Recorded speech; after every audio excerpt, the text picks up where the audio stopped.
Bismillahirrahmanirrahim. Assalamualaikum warahmatullahi wabarakatuh. Innal hamdalillah nahmaduhu wa nasta'inuhu wa nastaghfiruh wa na'udzu billahi min syururi anfusina wa min sayyiati a'malina. Man yahdihillahu fala mudilla lahu wa man yudlil fala hadiya lahu. Wa ashhadu an la ilaha illallah wahdahu la syarika lah wa ashhadu anna Muhammadan abduhu wa rasuluh. Allahumma salli ala nabiyyina Muhammadin wa ala alihi wa sahbihi wa man tabi'ahum bi ihsan ila yaumiddin. Qala Allah ta'ala fi kitabihil karim, ya ayyuhalladzina amanu ittaqullaha haqqa tuqatih wa la tamutunna illa wa antum muslimun. يا أيها الناس اتقوا ربكم الذي خلقكم من نفس واحدة وخلق منها زوجها وبث منهما رجالا كثيرا ونساء واتقوا الله الذي تساءلون به والأرحام إن الله كان عليكم رقيبا. يا أيها الذين آمنوا اتقوا الله وقولوا قولا سديدا يصلح لكم أعمالكم ويغفر لكم ذنوبكم ومن يطع الله ورسوله فقد فاز فوزا عظيما. أما بعد فإن أصدق الحديث كتاب الله وخير الهدي هدي محمد صلى الله عليه وعلى آله وسلم وشر الأمور محدثاتها فإن كل محدثة بدعة وكل بدعة ضلالة وكل ضلالة في النار. إخواني وأخواتي في الله رحمني ورحمكم الله. Alhamdulillah, pada sore hari ini kita akan memulai kajian diambil dari kitab Al-Bidayah wan Nihayah karya Al-Hafidh Ibnu Katsir rahimahullah. Di sore hari ini 23 Dzulqa'dah 1447 Hijriah atau bertepatan dengan 11 Mei 2026 Masehi, di Masjid Ummul Mukminin Aisyah, Dusun Genteng Sari, Desa Pulo, Kecamatan Tempeh, Kabupaten Lumajang. Kitab Al-Bidayah wan Nihayah karya Al-Hafidh Ibnu Katsir ini adalah kitab sejarah yang juga berisi riwayat-riwayat sejarah penciptaan manusia, ya. Jadi dari sisi namanya Al-Bidayah wan Nihayah, permulaan dan akhir. Pembahasan tentang surga itu adalah di juz yang terakhir, bagian yang terakhir dari kitab Al-Bidayah wan Nihayah. Jadi kita membahas bagian nihayahnya. Nah, kita bahas yang berkaitan dengan Sifatil Jannah, kitab Sifatil Jannah, kitab tentang ciri-ciri surga, karakteristik surga. Maka di serial kajian kita ini kita beri nama Mengenal Surga, Istana di Ujung Jalan, Tempat Berpulang Orang Beriman. Yang kita semua berharap ujung perjalanan kita menuju istana di surga. Pembahasan kita di sore hari ini ada dua bab yang akan kita bahas, yaitu kenikmatan yang kekal di surga, dan kita juga akan bahas pintu-pintu surga. Nanti pembahasan pintu-pintu surga, ada hadis-hadis yang menjelaskan jumlah pintu surga, sifatnya, ya. Yang tentunya ketika kita belajar hadis ataupun ayat-ayat Al-Quran sebelumnya, maka yang kita ambil pelajaran bukan hanya yang berkaitan dengan pembahasan khusus surga, tapi juga faidah-faidah lain yang bisa kita ambil dari dalil-dalil tersebut. Kita mulai dari pembahasan kenikmatan surga itu kekal abadi. Di sini saya kutipkan atau saya terjemahkan langsung dari Al-Bidayah wan Nihayah. Al-Imam Ibnu Katsir menyatakan, ya, penyebutan tentang sifat surga dan segala kenikmatan yang menetap serta abadi selamanya di sana, tidak akan fana, tidak akan sirna, dan tidak akan binasa untuk selama-lamanya. Bahkan segala sesuatu yang ada di dalamnya senantiasa bertambah keindahannya, kemilaunya, dan kebaikannya. Kita memohon surga kepada Allah Subhanahu wa ta'ala, dan kita berlindung kepadanya dari api neraka. Kemudian setelah itu disebutkan dalil beberapa ayat Al-Quran yang menunjukkan kenikmatan surga itu kekal. Allah Ta'ala berfirman, ukuluha daimu wa dhilluha. Buah-buahan atau makanan-makanan surga itu daimun, tiada putus, terus tersedia. Wa dhilluha, demikian juga naungan di surga yang membuat seorang mengalami kesejukan dengan bernaung di bawahnya, itu tidak akan berakhir. Kemudian kata Al-Imam Ibnu Katsir rahimahullah, kalau tadi ayatnya di surah Ar-Ra'd ayat 35. Setelah itu beliau menyatakan sesuatu yang terputus meskipun setelah ribuan tahun tidaklah disebut sebagai sesuatu yang daim, yang kekal atau terus-menerus. Artinya, kalau di surga itu daim, terus-menerus nikmatnya, makanannya, naungannya, itu berlangsung terus-menerus. Kalau yang bukan surga, itu pasti terputus, pasti terhenti. Nah, meskipun dia berjalan ribuan tahun, dia pasti akan berakhir. Tapi kalau di surga, tetap berlangsung. Kemudian Allah Ta'ala menyatakan, inna hadza la rizquna ma lahu min nafad. Sesungguhnya ini adalah benar-benar rizki dari kami yang tidak habis-habisnya. Dalam Quran surah Shad ayat 54. Nah,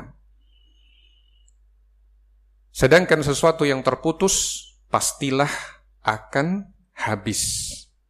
Itu kalau yang bukan surga. Nah, kenikmatannya pasti akan terputus. Kemudian Allah Ta'ala menyatakan, ma indakum yanfadu wa ma indallahi baqin. Apa yang di sisi kalian akan lenyap, dan apa yang di sisi Allah adalah kekal. Yang dimaksud di sisi Allah di surga itu kekal. Di dalam Quran surah An-Nahl ayat 96. Maka Allah mengabarkan bahwa dunia beserta isinya akan lenyap. Sedangkan apa yang ada di sisi Allah berupa kenikmatan surga akan tetap ada dan tidak akan habis. Seandainya surga itu memiliki akhir, tentulah ia akan habis sebagaimana habisnya kenikmatan dunia. Allah Ta'ala juga berfirman, lahum ajrun ghairu mamnun. Bagi mereka pahala yang tiada putus-putusnya. Bagi orang yang masuk ke dalam surga, dia akan dapat pahala. Pahala itu balasan kebaikan.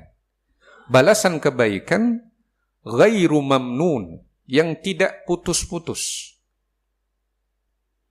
Ini dalam Quran surah Al-Insyiqaq ayat 25. Makna ghairu mamnun adalah tidak terputus. Demikian yang dikemukakan oleh sekelompok ahli tafsir, yaitu tidak terputus dan tidak pula berkurang. Diambil dari akar kata al-manun, kematian, karena ia memutus umur manusia. Diriwayatkan dari Mujahid, yang artinya makna ghairu mamnun, ghairu mahsub, tidak terhitung. Ya. Pahala atau balasan kebaikan bagi orang yang masuk surga itu tidak terhitung. Makna ini senada dengan pendapat pertama, karena sesuatu yang terputus itu bersifat terhitung dan terbatas. Berbeda dengan sesuatu yang tidak memiliki titik akhir atau tidak terhingga. Jadi yang ada di surga, balasan-balasan yang mereka dapatkan itu enggak ada titik akhirnya, tidak terhingga. Nah, ini faedah yang kita terjemahkan dari Al-Bidayah wan Nihayah karya Ibnu Katsir. Jadi itu bab yang pertama yang berkaitan dengan nikmat di surga itu kekal. Tidak ada putus-putusnya. Tidak ada berakhirnya. Nah, itu yang seharusnya kita perjuangkan. Untuk kenikmatan di sana seharusnya kita berlomba-lomba mendapatkannya. Nah, kemudian sebagian ayat Al-Quran tentang penyebutan pintu-pintu surga. Kita masuk pada bagian yang kedua, tentang pintu-pintu surga. Disebutkan ayat Al-Quran setidaknya 3 ayat. Ayat yang pertama, surah Az-Zumar, ayat 73. Ketika Allah Ta'ala menyatakan, وَفُتِحَتْ أَبْوَابُهَا, dan pintu-pintunya telah dibuka. Menunjukkan surga itu memiliki pintu-pintu. Juga dalam Quran, surah Shad, ayat 50. Allah Ta'ala menyatakan, mufattahatan lahumul abwab, pintu-pintu yang terbuka bagi mereka. Dan Quran surah Ar-Ra'd ayat 23, Allah Subhanahu wa Ta'ala menyatakan, wal malaikatu yadkhuluna 'alaihim min kulli bab, sedang malaikat-malaikat masuk ke tempat-tempat mereka dari setiap pintu. Ini yang disebutkan di Quran surah Ar-Ra'd ayat 23. 3 ayat itu menunjukkan bahwa surga memiliki pintu-pintu. Nah, kemudian kita bahas hadis tentang doa setelah selesai wudu yang menyebabkan terbuka 8 pintu surga. Maka yang berkaitan dengan pembahasan kita, pintu-pintu surga, menunjukkan bahwa jumlah pintu surga itu 8. Tapi di sini, saya tidak hanya mengambil dari Al-Bidayah wan Nihayah saja. Saya ambil langsung dalam Sahih Muslim. Di situ terdapat faedah yang banyak yang bisa kita petik.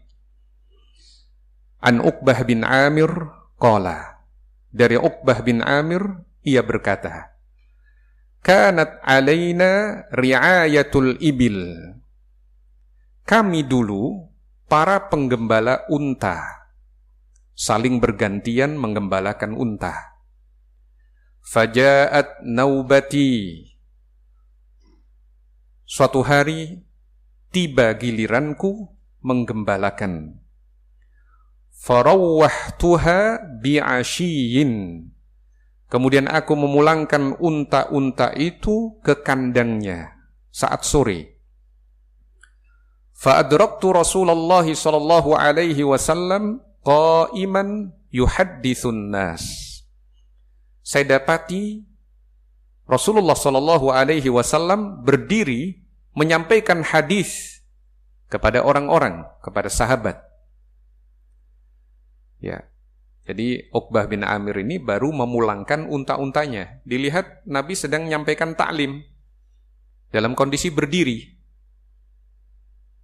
Nah, fa'adraktu min qawli, ketika sahabat Uqbah bin Amir ini bergabung di majlis ikut taklimnya Nabi, itu sampai pada waktu Nabi menyampaikan sabdanya, ma min muslimin yatawadda'u fayuhsinu wudu'ah thumma yaqumu fayusalli rak'atain muqbilun alaihima biqalbihi wa wajhihi illa wajabat lahul jannah. Ma min muslim, tidaklah ada seorang muslim yatawadda, berwudu, fayuhsinu wudu'ah, dia perbaiki wudu'nya. Artinya dia sempurnakan wudu'nya. Tidak asal-asalan. Wudu secara benar-benar. Sunnah-sunnahnya dilengkapi. Tidak hanya yang rukun saja. Nah, tidaklah seorang muslim berwudu, menyempurnakan wudu'nya, thumma yaqumu fayusalli rak'atain, kemudian dia berdiri salat 2 rakaat, muqbilun alaihima biqalbihi wa wajhihi, dia hadapkan wajahnya dan hatinya kepada Allah. Illa wajabat lahul jannah, kecuali dia berhak atau wajib baginya surga. Wudu, disempurnakan wudunya, sholat 2 rakaat, menghadapkan wajah dan hatinya, khusyuk dalam sholat, kecuali wajib baginya surga. Tidaklah ada seorang muslim yang melakukan itu kecuali wajib baginya surga. Nah, Masya Allah. Jadi begitu mudah kelihatannya ya. Kalau sebelumnya kita bahas at-takhwif minan nar, yang membangkitkan sisi perasaan takut, khawatir dari siksa Allah, maka pembahasan-pembahasan kita saat ini lebih banyak ke arah hal-hal yang menumbuhkan harapan besar kita, pengharapan kita kepada Allah, kepada rahmat Allah. Tidaklah ada seorang muslim berwudu, menyempurnakan wudunya, kemudian berdiri salat 2 rakaat, menghadapkan hati dan wajahnya, kecuali wajib baginya surga. Nah, cuma kadang wajah kita menghadap, tapi hati kita tidak. Ini padahal untuk 2 rakaat saja, hati kita sudah menghadap kemana-mana. Apalagi 4 rakaat. Ya. Tapi itu suatu hal yang penting untuk diperjuangkan. Bagaimana menjaga dari sejak wudu, sholat 2 rakaat, selesai, itu kita dalam kondisi menghadapkan hati dan wajah kita kepada Allah Subhanahu wa ta'ala. Ganjarannya surga, balasannya surga. Nah, jadi Uqbah bin Amir gabung ke majelis ketika Nabi menyampaikan hadis ini.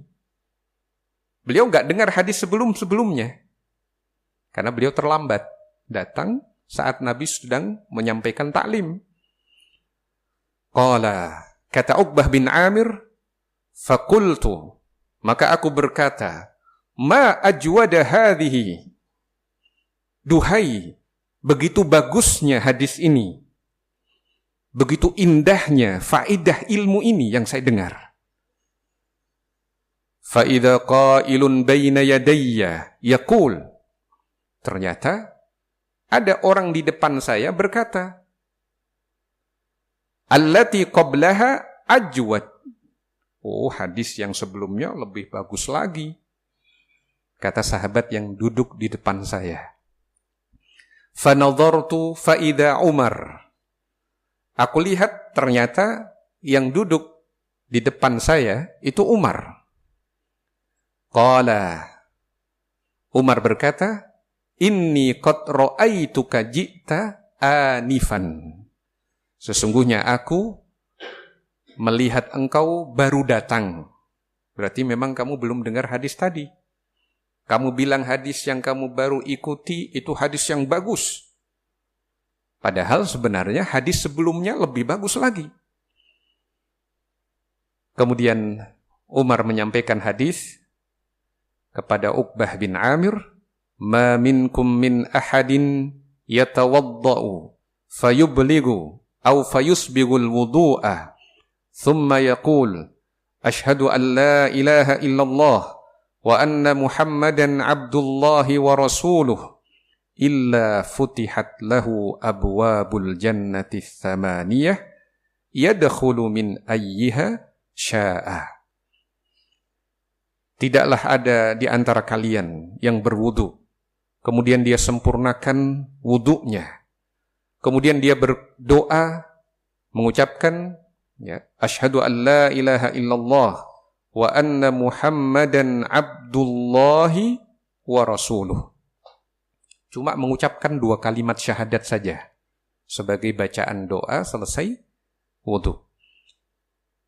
Cuma kita penting untuk menepatkan lafaz yang kita hafal.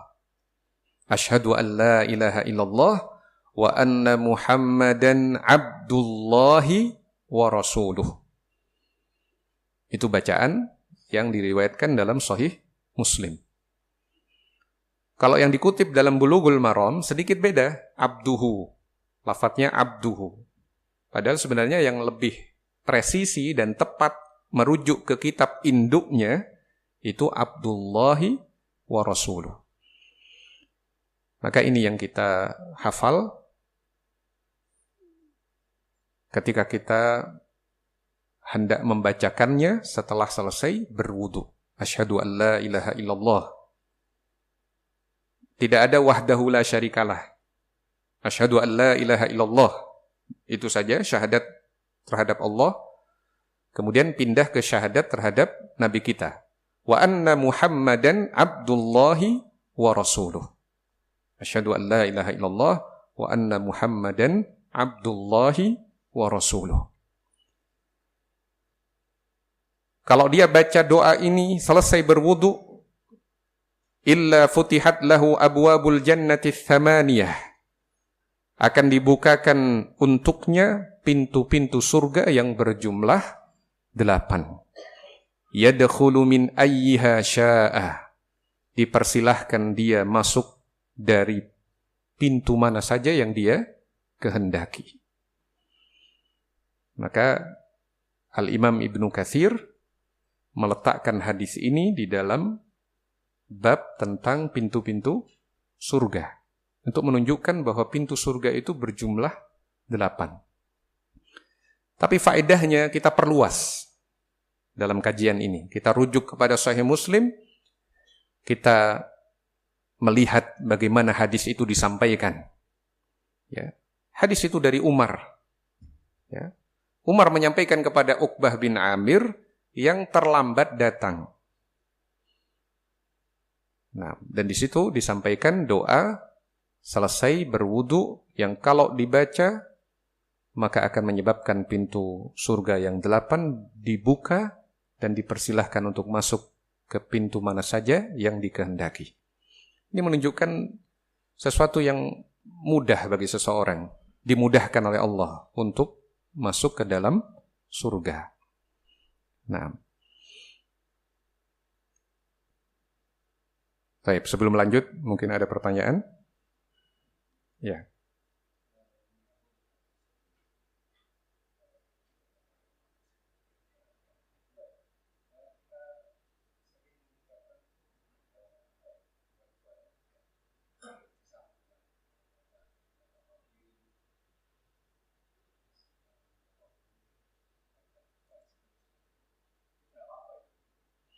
Nah, jadi kalau berdasarkan riwayat Muslim, jadi pertanyaannya adalah bagaimana dengan bacaan doa selesai wudhu yang lafadznya tidak persis sama seperti ini? Ya. Tambahannya Allahumma ja'alni minat tawwabina waj'alni minal mutatahhirin. Kalau itu dalam hadis riwayat At-Tirmidzi. Hadis riwayat At-Tirmidzi dan disahihkan oleh Syekh Al-Albani.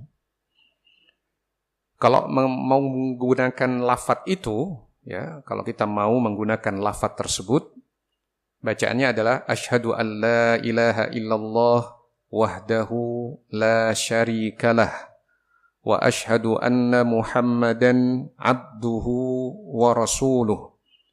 Allahumma ja'alni minat tawwabina waj'alni minal mutatahhirin. Kalau mau menggunakan lafadz dalam Sunan At-Tirmidzi.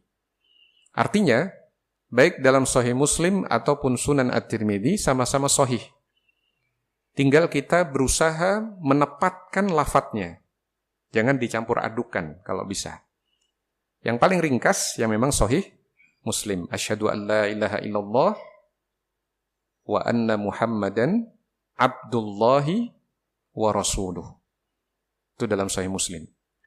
Kalau yang Sunan At-Tirmidzi, asyhadu an la ilaha illallah wahdahu la syarikalah wa asyhadu anna Muhammadan abduhu wa rasuluh.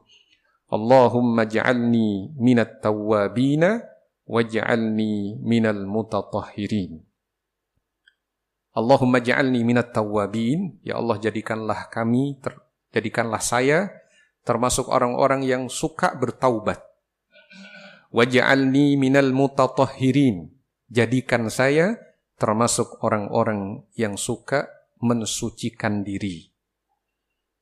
Nah, jadi kalau kita mau berganti-ganti bacaannya di wudu ba'da asar pakai riwayat Muslim.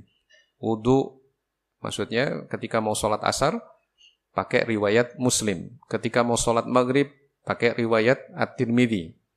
Boleh saja. Kalau dia mau menggunakan yang lafadz riwayat Muslim terus juga tidak mengapa. Nah, baik. Kita lanjut.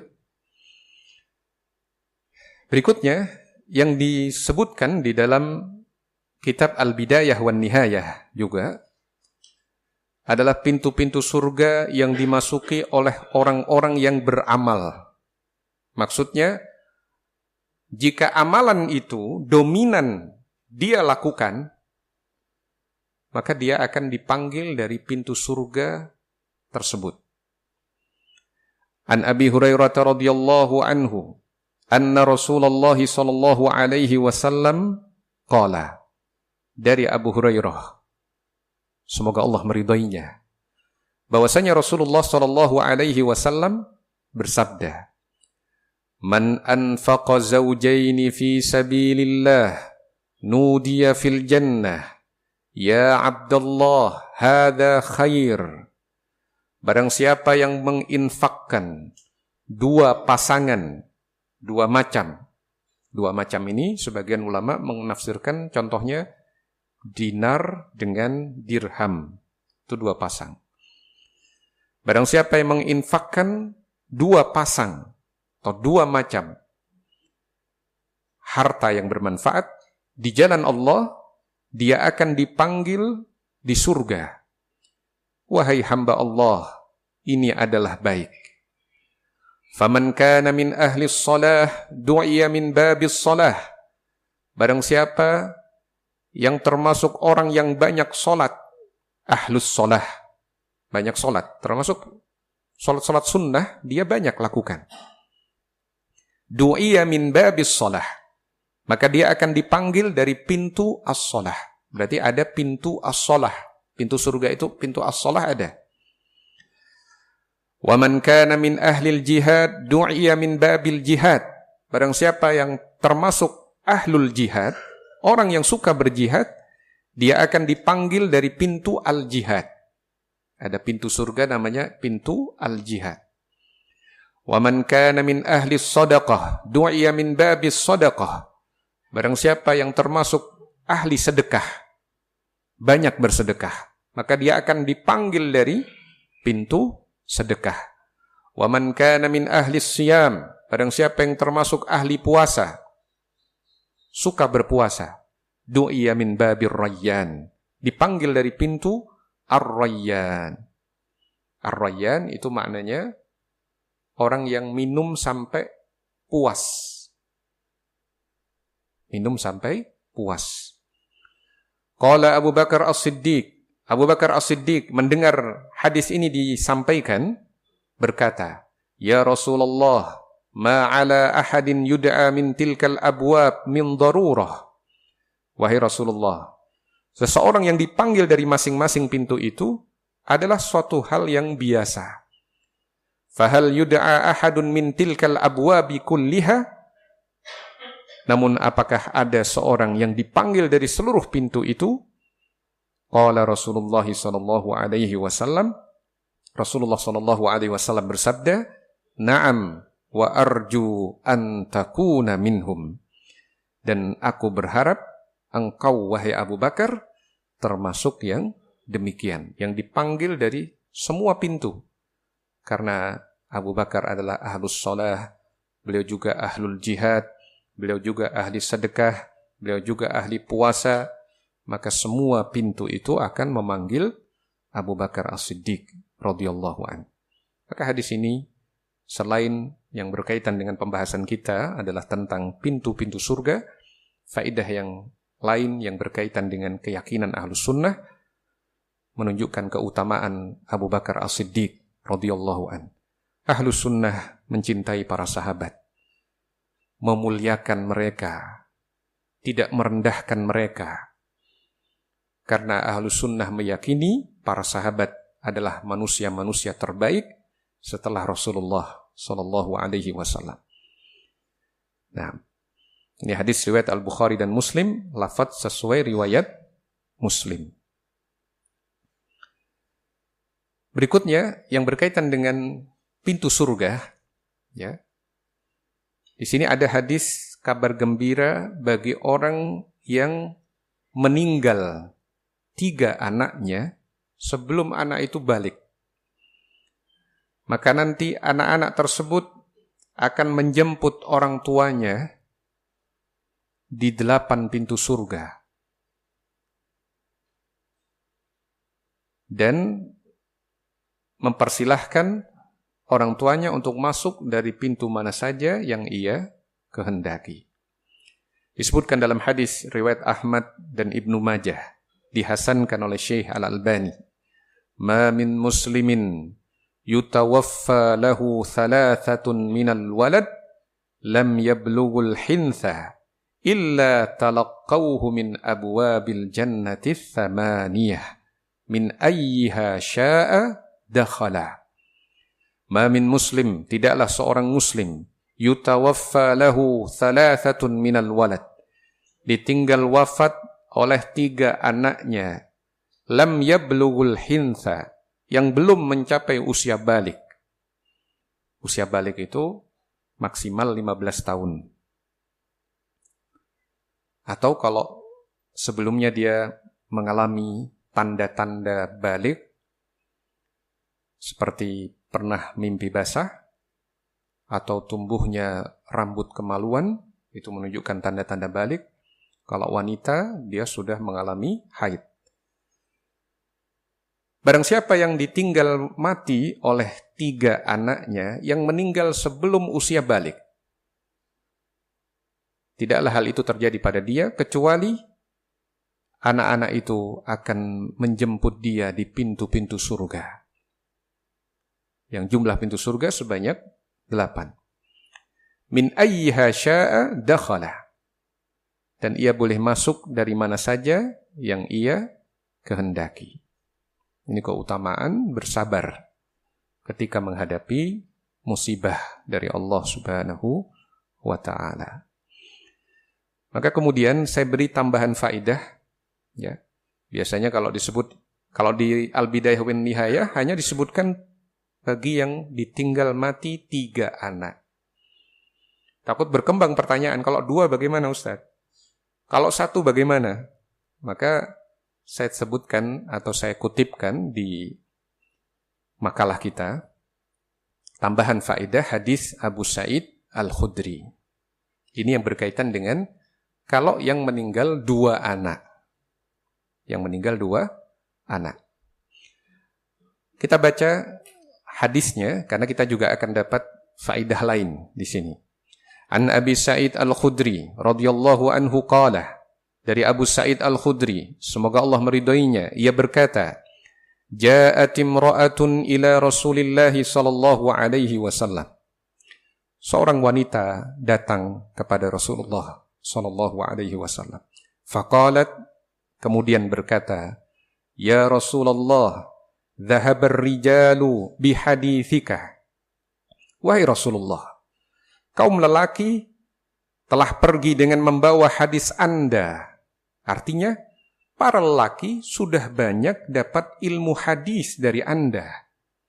Sudah mendengar sabda-sabda Anda yang begitu banyak. Faj'al lana min nafsika yawman na'tika fihi tu'allimuna mimma 'allamaka Allah.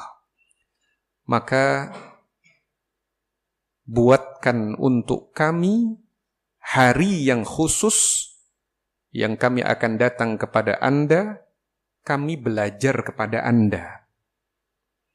Maka di sini juga terdapat faedah, boleh apa tidak mengkhususkan taklim khusus untuk ummahat?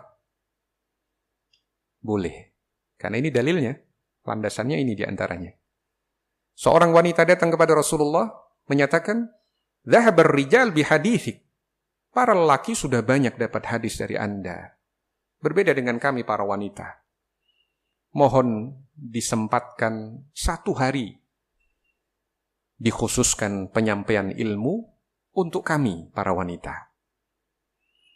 Qala, kemudian Nabi menyatakan, Ijtami'na yawma kada wa kada. Berkumpullah kalian di hari ini dan ini. Disebutkan dan ditentukan harinya.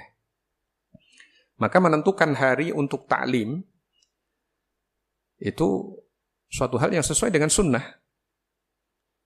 Karena setelah ada permintaan begitu, Nabi menyatakan kalau begitu kalian kumpul di hari ini dan ini. Nah, fajtama'na fa'atahunna Rasulullah sallallahu alaihi wasallam. Maka mereka pun berkumpul, para wanita berkumpul. Rasulullah sallallahu alaihi wasallam mendatangi mereka, fa'allamahunna mimma 'allamahullah. Nabi pun mengajarkan kepada mereka apa yang Allah ajarkan kepada beliau. Tsumma qala, kemudian Nabi menyatakan, ya, karena para wanita itu adalah orang-orang yang sulit untuk sabar. Sebagian wanita ketika mendapat musibah, dia lebih cenderung meratap. Ya. Maka Nabi mengajarkan sebuah ilmu, menguatkan para ummahat untuk bersabar kalau terkena musibah. Ma min kunna min imra'atin tuqaddimu baina yadayha min waladiha thalathah illa kanu laha hijaban minan nar. Tidaklah ada di antara kalian seorang wanita yang anaknya mati mendahului dia. 3 orang anak. Kecuali mereka 3 anak itu akan menjadi tameng dari api neraka. Faqalat imra'atun wathnain.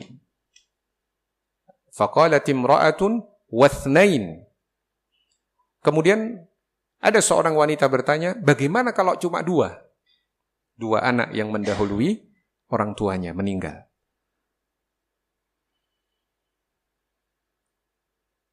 Wanita itu berkata, wathnain. Bagaimana kalau 2? Bagaimana kalau 2? Bagaimana kalau 2? Faqala Rasulullah sallallahu alaihi wasallam, kemudian Rasulullah sallallahu alaihi wasallam bersabda, wathnain. Demikian juga kalau cuma 2, demikian juga kalau dua, demikian juga kalau dua, itu bisa menjadi tameng bagi orang tuanya dari api neraka. Nah, di hadis riwayat Al-Bukhari dan Muslim, lafaz sesuai riwayat Muslim. Kenapa Ustadz kok lebih banyak pakai lafaz riwayat Muslim? Ini kebetulan saja karena memang saya pernah menerjemahkan Sahih Muslim secara keseluruhan, jadi tinggal copy paste saja. Kalau Sahih Al-Bukhari masih harus menerjemahkan dari awal lagi. Nah, karena sebagian ikhwah berkata, Ustadz kalau disebutkan Rawahul Bukhari wa Muslim, pasti lafadznya pakai Muslim ya? Ya enggak semua begitu. Kebetulan saja. Kalau yang kita tulis, ya karena lebih mudah mengambilnya dari terjemahan yang sudah ada. Yang sudah saya tulis. Nah,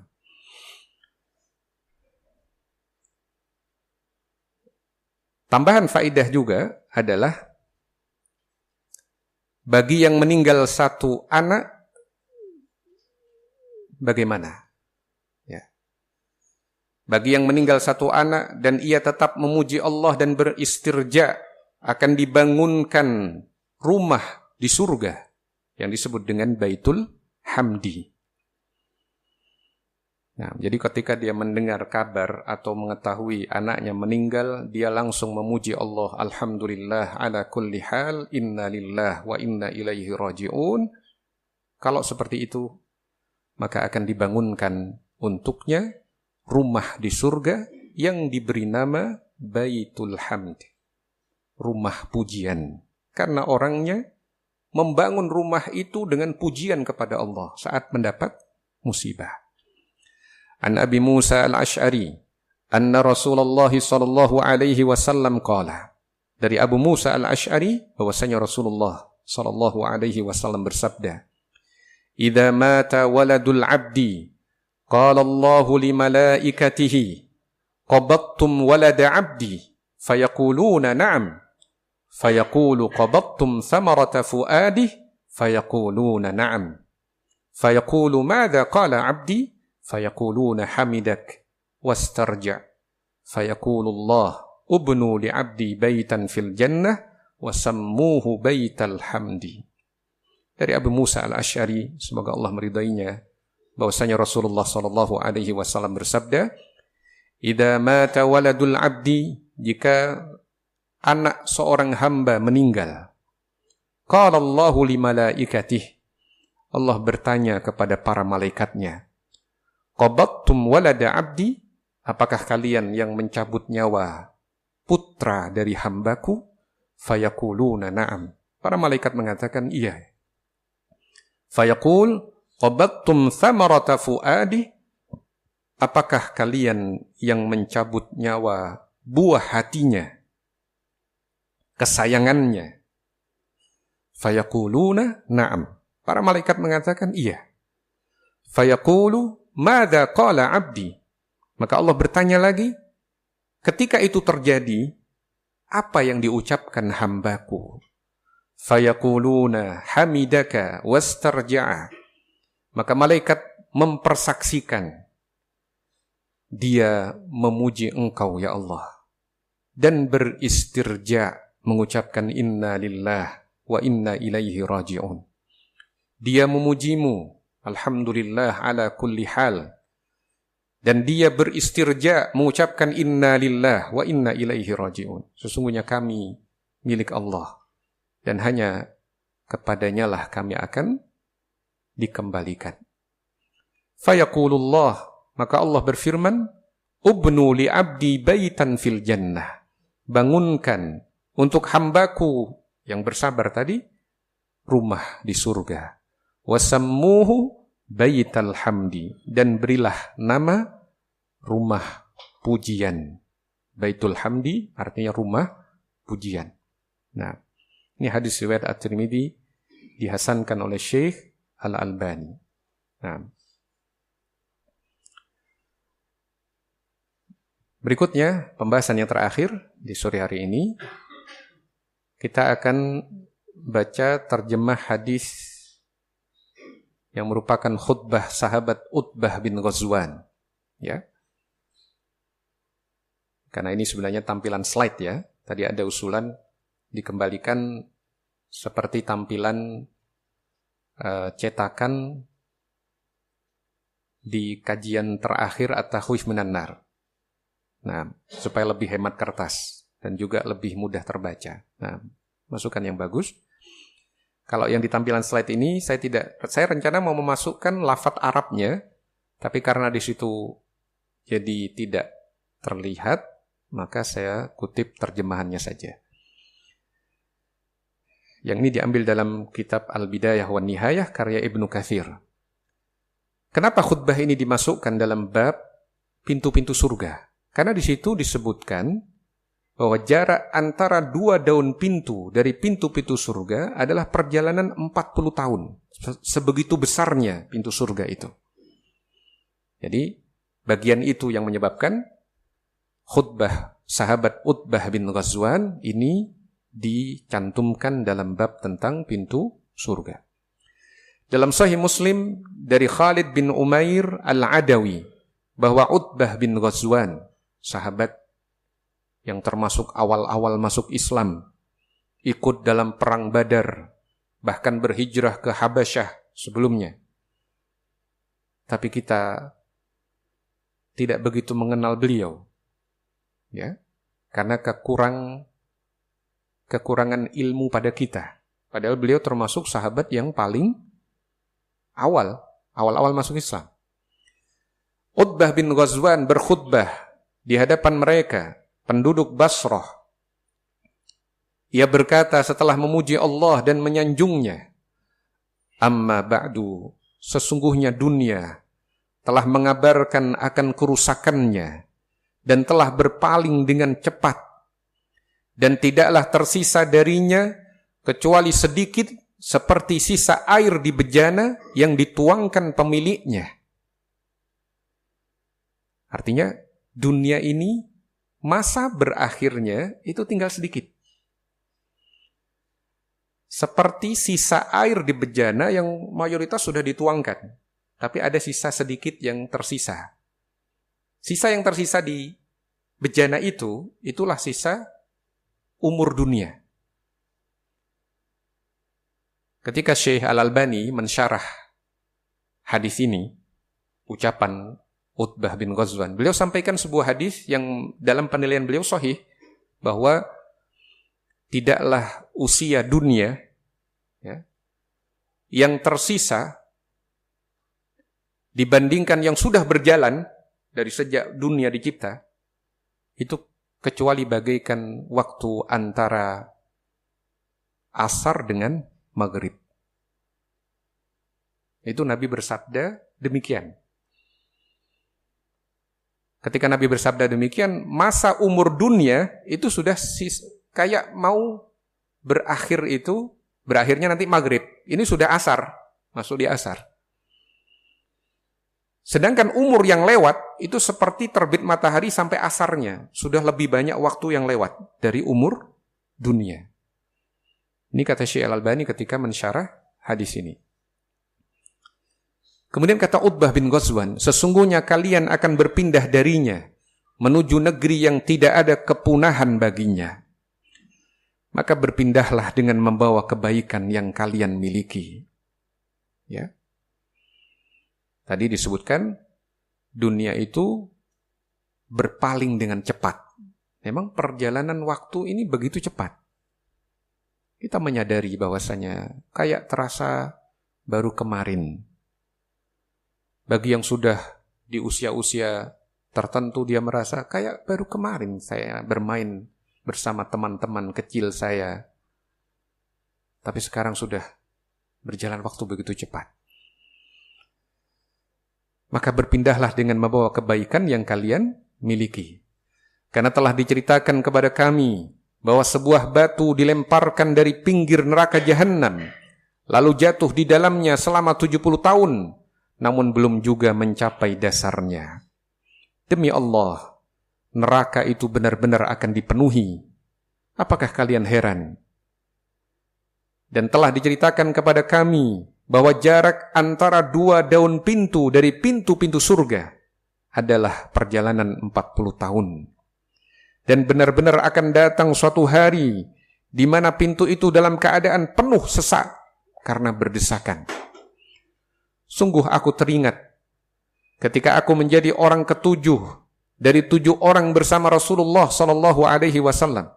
Artinya pernah ada masa saya orang ketujuh yang Muslim, termasuk Rasul. Saya orang ketujuh. Berarti beliau sahabat pertama yang masuk Islam. Generasi awal, as-sabiqunal awwalun. Sungguh aku teringat ketika aku menjadi orang ketujuh dari 7 orang bersama Rasulullah Sallallahu Alaihi Wasallam. Kami tidak memiliki makanan kecuali daun pepohonan yang kami makan. Sehingga sudut-sudut mulut kami luka-luka. Karena yang kami makan daun-daun. Aku memungut sebuah kain burdah. Lalu aku membelahnya menjadi 2. Antara aku dan Sa'ad bin Malik. Sa'ad bin Abi Waqqas maksudnya. Kami nemu satu kain. Kemudian kain ini kami bagi 2. Satu untuk saya jadikan sarung. Satu dipakai sarung oleh Sa'ad bin Abi Waqqas. Namun hari ini tidak ada seorang pun di antara kami kecuali telah menjadi gubernur dari salah satu wilayah. Utbah bin Ghazwan jadi gubernur di Basrah, Sa'ad bin Malik menjadi gubernur di wilayah yang lain. Nah, sesungguhnya aku berlindung kepada Allah agar tidak menganggap diriku besar, namun di sisi Allah aku kecil. Aku berlindung kepada Allah dari perasaan ujub, merasa besar, merasa hebat, merasa mulia, tapi ternyata dalam pandangan Allah begitu hina. Sesungguhnya tidaklah ada kenabian kecuali akan berganti-ganti hingga akhir kesudahannya adalah sebuah kerajaan atau yang dikuasai oleh raja. Maka kalian akan mengetahui dan mencoba para pemimpin setelah kami. Ini yang terdapat dalam Sahih Muslim sebagai khutbah dari Utbah bin Ghazwan radhiyallahu anhu. Nah, insyaallah kita akan lanjutkan pada kajian berikutnya. Sudah masuk beberapa pertanyaan yang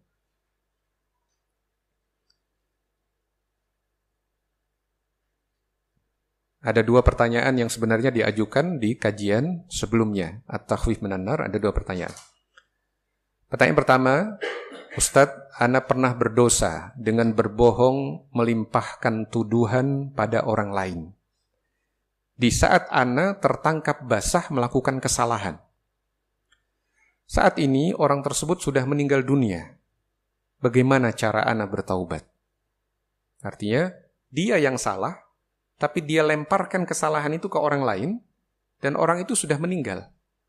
Bagaimana cara bertaubatnya?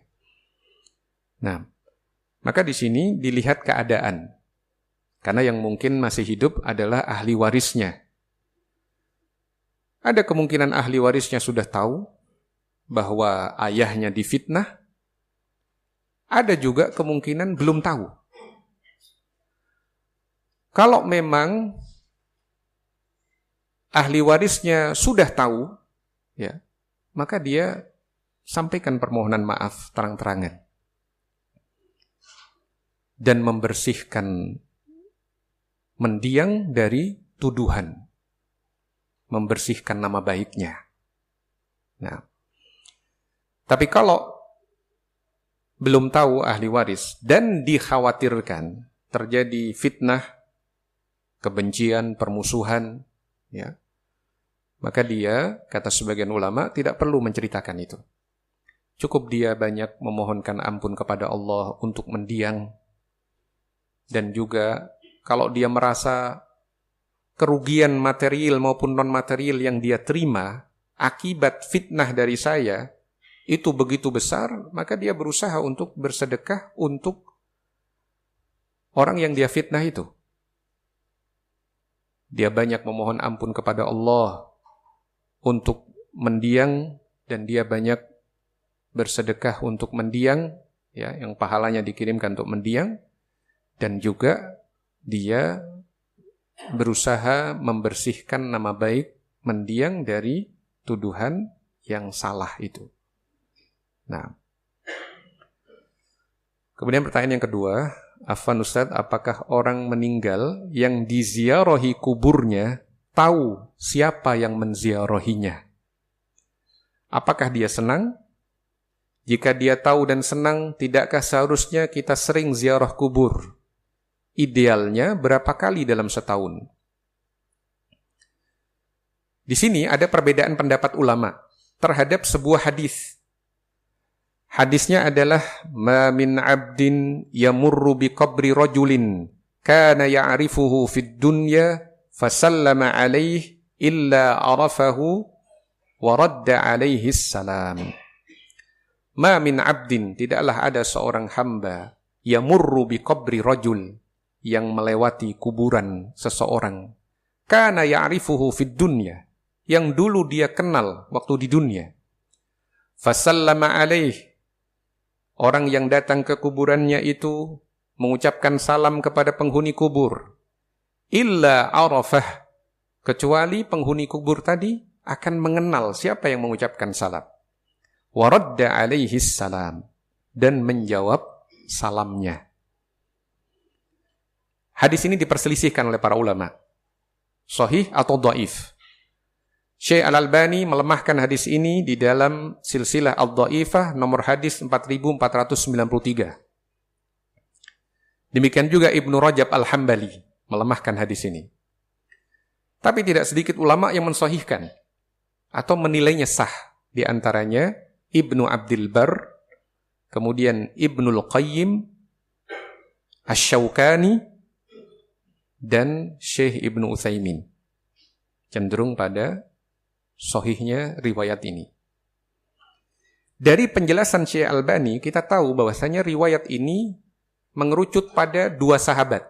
Sahabat Abu Hurairah dan sahabat Ibnu Abbas. Riwayat Abu Hurairah itu ada satu riwayat marfu dan ada satu riwayat mauquf. Marfu itu dinisbatkan pada Rasul, kalau mauquf itu ucapan sahabat. Abu Hurairah yang mengucapkan. Riwayat Abu Hurairah ada yang dinilai lemah karena di situ ada perawi yang bernama Abdurrahman bin Zaid bin Aslam. Tapi ada yang tidak melalui jalur ini, langsung lewat ayahnya, Zaid bin Aslam. Itu yang mauquf. Juga ada penguat dari jalur Ibnu Abbas. Maka hadis ini tidak hanya satu jalur. Ulama yang menilai sahih atau hasan menyatakan banyaknya jalur atau setidaknya 3 jalur ini membuat hadis ini menjadi ada penguatnya. Dan sepertinya wallahu alam, saya cenderung pada pendapat ulama yang menilai riwayat ini sah. Menilai riwayat ini sah. Nah, sehingga di antara faedah ketika kita berziarah kubur, itu kita membaca doa, mengucapkan selamat, mendoakan keselamatan, ya, untuk ahli kubur. Berdasarkan hadis riwayat Muslim dari sahabat Buraidah, doa yang dibaca Nabi, Assalamu alaikum ahlad diyar minal mu'minina wal muslimin wa inna insya'allahu lalahiqun as'alullaha lana walakumul afiyah. Assalamu alaikum ahlad diyar, semoga keselamatan untuk kalian wahai penghuni negeri ini, di kuburan ini, minal mu'minina wal muslimin, dari kalangan orang-orang beriman dan kaum muslimin, wa inna insya'allahu lalahiqun, kami insyaallah akan menyusul kalian. As'alullaha lana walakumul afiyah, aku meminta kepada Allah keselamatan dan afiat untuk kami dan untuk kalian. Ini hadis riwayat Muslim. Berikutnya yang pertanyaan yang ketiga. Bertanya Ustadz, apakah ada keutamaan bagi muslimah untuk memakai mukennah atau pakaian sholat yang berwarna putih? Karena umumnya mukennah berwarna putih seperti warna kain jenazah dan warna jubah pria. Ada fatwa dari Syekh Muhammad bin Shalih Al-Utsaimin dalam Fatawa Nurun 'alad Darb yang intinya itu boleh saja digunakan di rumah. Mukena pakaian yang putih untuk sholat, ya, itu boleh saja dipakai. Ada pertanyaan kepada Syekh Ibnu Utsaimin, hal yajuzu lin nisa an yartadina ats-tsauba al-abyad fi shalah wa hunna fil buyut yusallin. Apakah boleh bagi wanita memakai pakaian yang putih dalam sholat ketika mereka sholat di rumah? Maka kata Syekh Ibnu Utsaimin rahimahullah, idza kana ats-tsaubu satiran mubahan fa innahu la haraj li'annahu la ibrata bil laun. Kalau pakaiannya itu memang menutup, ya, maksudnya tidak sampai terawang, ya, tidak sampai tipis, mubah, maka itu tidak mengapa. Karena tidak ada masalah dari sisi warna. Nah, tapi hendaknya yang ditekankan oleh Syekh Ibnu Utsaimin jangan sampai menyerupai pakaian itu, jangan sampai menyerupai pakaian laki-laki. Intinya Syekh Ibnu Utsaimin memandangnya itu sebagai kebolehan, bukan sebagai sesuatu yang utama. Nah, kemudian pertanyaan yang keempat, yang terakhir, apakah ada keutamaan untuk menyembelih kurban di tempat yang sama dengan pelaksanaan sholat Id? Adakah keutamaan untuk menyembelih di hari yang sama dengan hari sholat Id, yaitu 10 Dzulhijjah, ataukah sama saja? Jawabannya, iya, itu sunnah. Ya, itu sunnah. Sunnahnya al-imam, pemimpin besar, seperti Nabi SAW. Nabi SAW dalam hadis Ibnu Umar, riwayat Al-Bukhari, anna Nabiya sallallahu alaihi wasallam kana yanharu aw yadhbahu bil musalla. Nabi sallallahu alaihi wasallam itu menyembelih, ya, di al-musalla, tempat pelaksanaan salat Id. Hadis ini diriwayatkan oleh Al-Bukhari. Dan Al-Imam Al-Bukhari memberi judul bab dalam sahihnya, bab an-nahr wa dzabh yauman nahr bil musalla.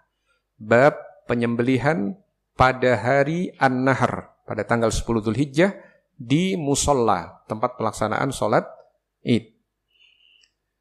Kemudian kata Syekh Ibnu Utsaimin dalam syarah Sahih Al-Bukhari, hadza fihi dalil ala annahu yanbaghi lil imam an yadhbaha fil musalla.